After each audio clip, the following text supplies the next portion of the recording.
नमस्कार। मैं डॉक्टर हीना खन्ना, एक साइकेट्रिस्ट और कस्तूरबा सेवाश्रम की ओर से आप सभी का स्वागत करती हूँ।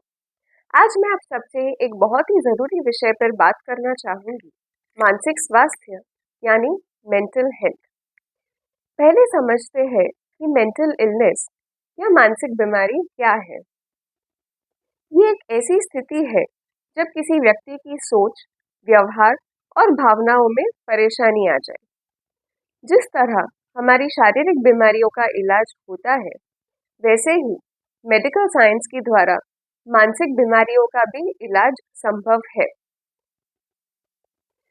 मानसिक बीमारियां जैसे कि डिप्रेशन, एंजाइटी या स्किज़ोफ्रेनिया किसी भी सामान्य शारीरिक बीमारी की तरह ही है। इनमें दुख, उदासी, घबराहट, नींद की परेशानी या अजीब विचार आना आम है।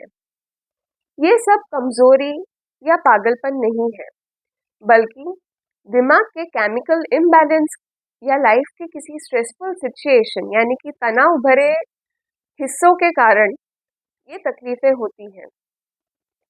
भारत में कई लोग अभी भी मानसिक रोगों को लेकर काफी गलतफहमियों में जीते हैं।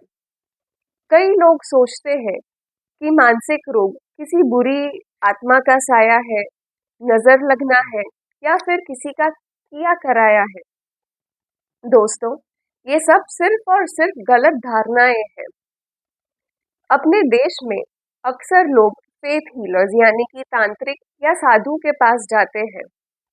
मैं आपको ये नहीं कह रही हूँ कि इन सब में विश्वास करना गलत है, मगर अगर आप किसी तांत्रिक या साधु पर भरोसा रखते भी हैं, तो भी अपने डॉक्टर की दवाइयाँ और उनकी सलाह को कभी नजरअंदाज मत कीजिए। मानसिक बीमारियों का इलाज करवाने के लिए हमेशा एक सर्टिफाइड साइकेट्रिस्ट के पास ही जाइए। झोला छाप डॉक्टर से बच के रहे।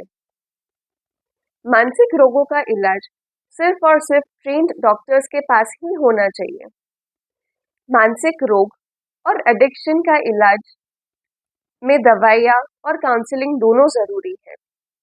यकीन रखिए, रिकवरी का प्रोसेस धीरे होता है, पर सही इलाज से ही फायदा होता है। इस तरह एडिक्शन या नशा करना भी एक मानसिक बीमारी ही है, जिसका इलाज संभव है। नशा करने वाले लोग बुरे नहीं होते हैं, उनको मदद की जरूरत होती है और मेडिकल ट्रीटमेंट ही एडिक्शन को दूर करने का सबसे सुरक्षित और असरदार रास्ता है।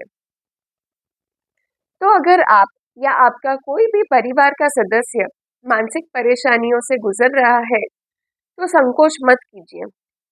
एक सर्टिफाइड साइकेट्रिस्ट से मदद ले, रेगुलर दवाई और फॉलोअप करें। मानसिक स्वास्थ्य उतना ही जरूरी है जितना आपका शारीरिक स्वास्थ्य। धन्यवाद। अपना ख्याल रखें।